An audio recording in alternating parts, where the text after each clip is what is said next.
have another video I want to film, so I'm gonna go for it. So I want to talk about the fact that I just had this insight that all Ascension is just being more of yourself. If that sounds like a no-brainer to you, great, good for you. Maybe I can take you deeper in it though. And if that sounds revolutionary, same here. So I used to be a little bit afraid of Ascension. I think because I associated it with like you know, death, like you ascend, like just afterlife stuff. I read a lot of ancient Egyptian stuff when I was little, like the Book of the Dead, and just a lot of stuff about how the ancient Egyptians preserved their mummies and like their whole beliefs in the afterlife. And I even had a one of my birthdays was ancient Egypt themed.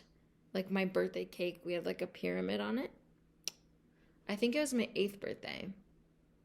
I was convinced that I was going to be an archaeologist, specifically in Egypt.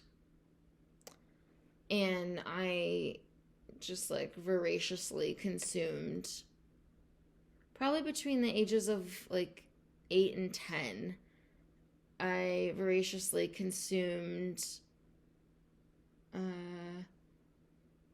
books about that time period. And so that, along with other things, I just kind of associated with Ascension with, first of all, being like you had to be really special to do it. And it was like a unique thing. And I think I thought that I actually had to stop being myself. Isn't that weird? But it's the exact opposite of that. And one of the reasons I feel like God is using twin flames specifically to ascend Earth is because being around your twin flame, you are forced to be more of your natural, authentic self, not what you might try to put on or what you would want yourself to be potentially, or like what you would want to make yourself be. Your twin flame shows you your truth, and they simultaneously show you what's not your truth very clearly. And that is so powerful. And your ultimate life purpose is you just being you, and you get paid for it. And through the lens of trauma, I have mistakenly projected my unhealed trauma onto the concept of ascension. And based on my traumatic experiences in my formative years, I associated growing up with being abused and punished and traumatized. But that's not the case.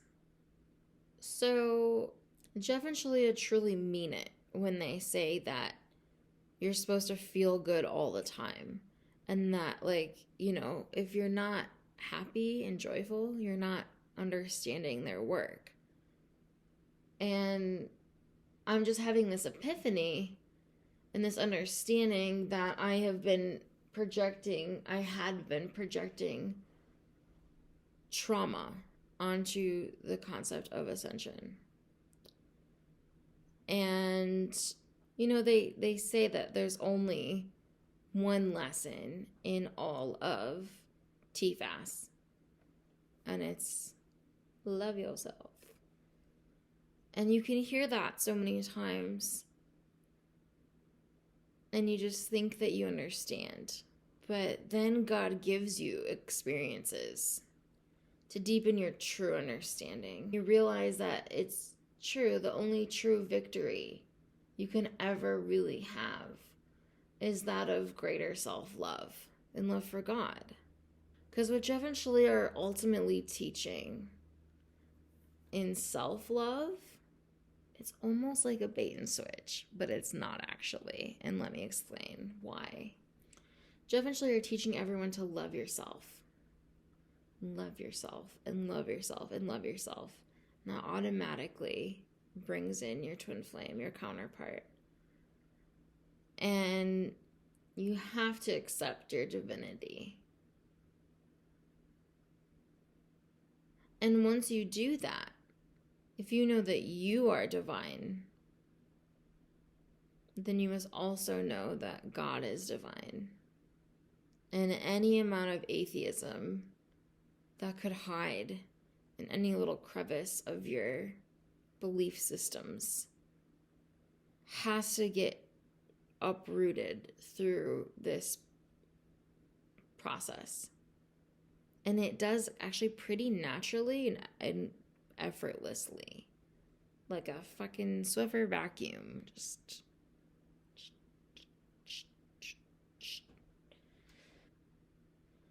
You only ever have to be yourself.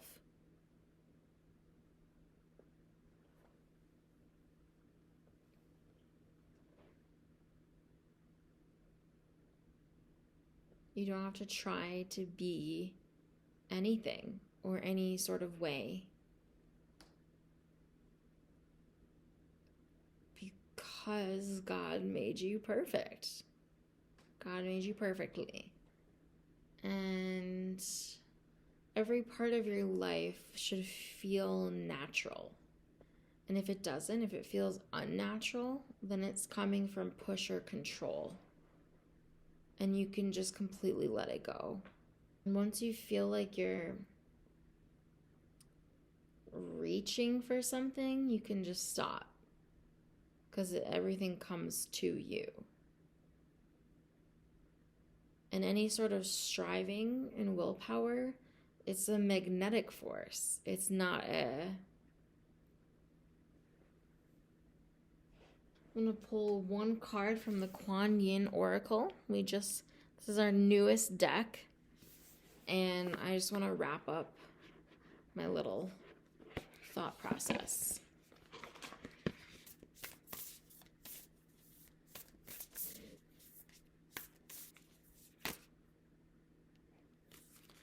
We'll just take the top card. Although all of these are gorgeous. So I got the Threshold. Number 39.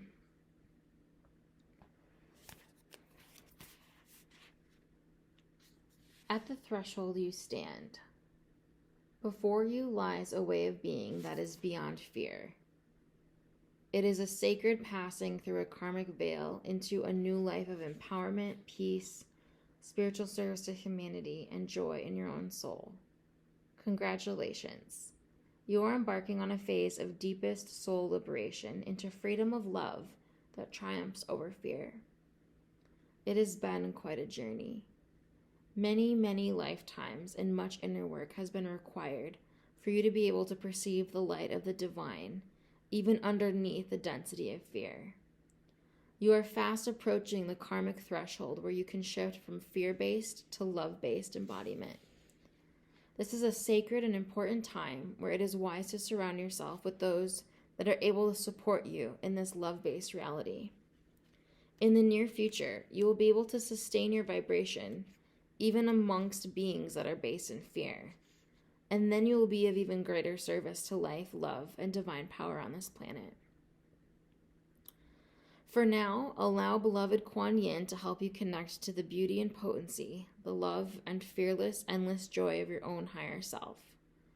Do not be disheartened by any old fears that are surfacing.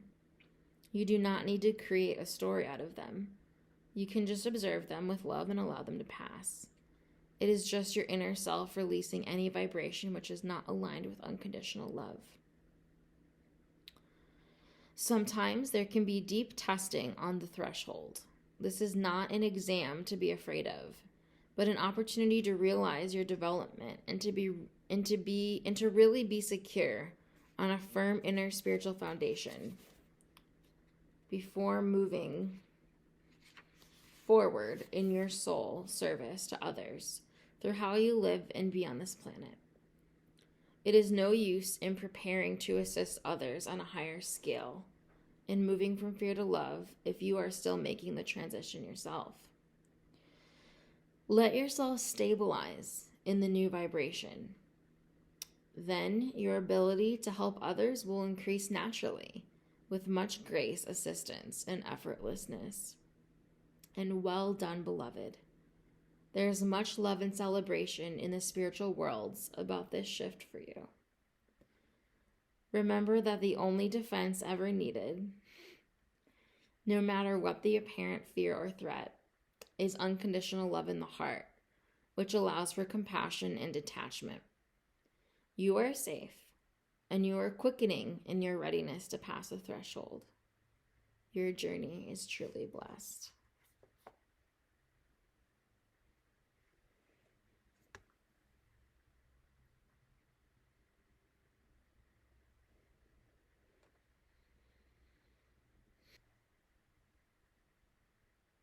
God always gets me to smile, I tell you what. Everybody's journey from fear to love is a story worth telling. Everyone's story is so important. That's why I just want to film every freaking second of my life. But I don't. I do it. I'm going to do it in balance. But I tell you that the more I heal, and as the card said, the more foundation I establish, I swear to you, I feel like I literally could just make endless videos. I've never felt that way before. Allowing yourself to be attuned to the vibration of Ascension is really the only duty you have. And then you automatically light the way. I really believe that every single student who was ever in TFAS or LPC has a duty that extends beyond the recording of the live classes.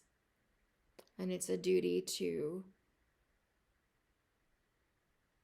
do their absolute best to ascend their life and continue this work.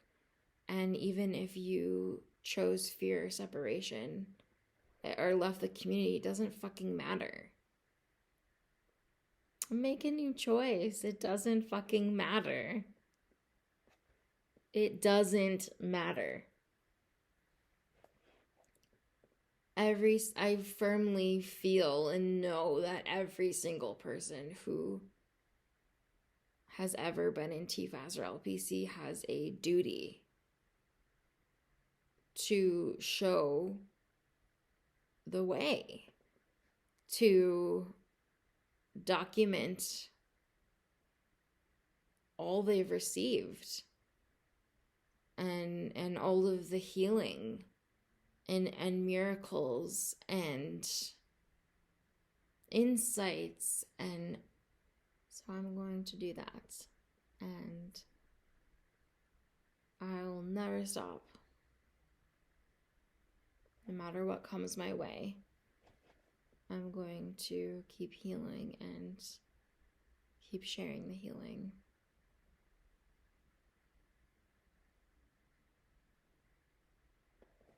I hope you do too.